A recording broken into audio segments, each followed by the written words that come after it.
Welcome back, everyone, and welcome into Week 8 of the Friday Night Football Showdown. First Friday we've had with actual football weather. I'm Blake Brandon, joined, as always, by the man who traded chowder for chili, Matt DiGregorio. Matt, this is our second full week of everyone getting into region play. Ton of fun matchups today. Yeah, Blake, really quick about the weather right now.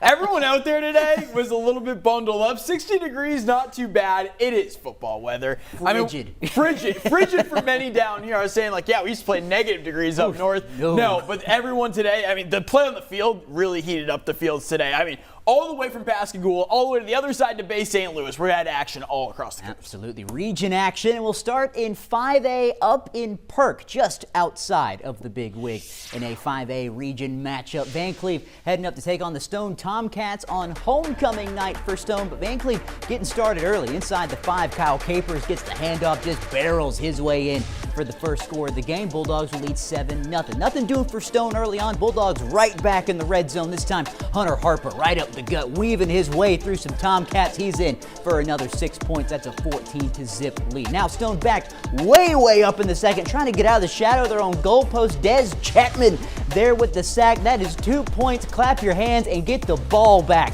for Vancleave. Puts them up 16-0 after the safety. Bulldogs capitalize. Wyatt Adams to Jacoby Jones strolling in for another 6 points. Tomcats finding a little life on offense in the next possession. Kylan Burnett gonna barrel his way in, extend his way for the end zone, and they will call him in. Bulldogs would still lead 23-7. They take a 30-7 lead into the halftime break. Vancleave goes on to win this one big. They spoil homecoming for Stone. They take it 37-13. Long Beach traveling to face Pascagoula in a battle between two 6A sides. Both sides coming off respective losses in their region openers. Pick this one up in the first quarter. Sebastian Ford rips the ball away. He's going the other way. Takes it deep into Long Beach territory and sets up Silas Corder in the Panthers offense with an immediate red zone possession. Corder would take advantage. He connects with Christian Campbell over the middle, in for a touchdown. Extra point puts Pascagoula in front 7-0.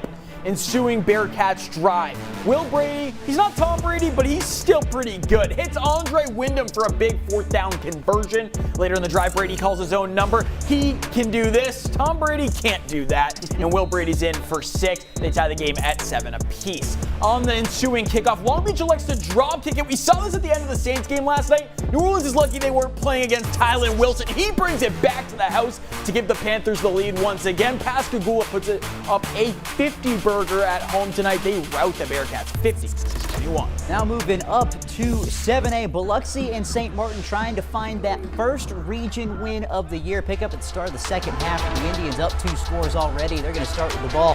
QB James Wyatt Pyron just going to throw a pass into a tight window. Somehow finds that for Jalen Anderson for the touchdown. Perfect placement by the quarterback, gets Biloxi up 21-0. Yellow Jackets looking to make something happen on the next drive, but the running back muffs the handoff. Jashawn Bass going to jump on that one right away. Biloxi going to find themselves right back on the attack on the next drive. Pyron once again going to connect with Brian Ivy. Another tight window throw. That's a dot. That's going to move the chains and set up the eventual touchdown a couple of plays later by Jalen Johnson. Takes it on the short run to the right, fights his way through the crowd, would not be denied the end zone and would not be denied 6 points. The Tribe takes down the Jackets handily. Final score 34-14 Biloxi. Another 6A matchup. This one a little bit tropical tonight. The Picayune Maroon Tide flowing into the tropics to face West Harrison, and this one was a little bit of back and forth. How about a lot of bit of back and forth? Darrell Smith manages to get past the defender, crosses midfield. There may not be a more explosive running back here on the coast. The Louisiana commit takes it the distance for a long touchdown. He had 14 carries for 253 yards. I'd say that's pretty good. That's good for 18 yards a carry. However, later, West Harrison trailing 14-7. This one back and forth. Trey Harris puts on the afterburners for 6. Extra point ties this one at 14 apiece. Picayune would answer with a score. However, the Canes wouldn't stay down long. Jordan Stapleton off to the races.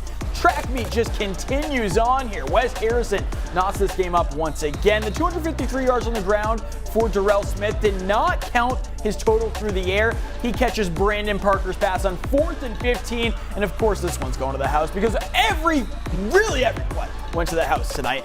First half was just nuts. The final score, even more bananas. 69-50 in favor of Picayune. Nothing like 119 points between two teams who predominantly run the football. Just nuts. Defense optional. Looks like a Big 12 game Oh, out there. yeah. That'll bring us back to 7A for another big crosstown matchup. D'Iberville going over to Gulfport, looking to get a foothold in the region. Yeah, and there's only one man who can bring us those highlights. Oh, Captain, my captain of the digital halftime show. And at the rate things are going, probably the next member of the New Orleans Saints, Mr. Dylan Jones.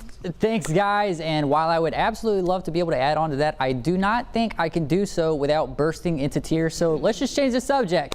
Two teams meet tonight at Milner Stadium in the Gulfport Admirals and the D'Iberville Warriors. Let's take you there.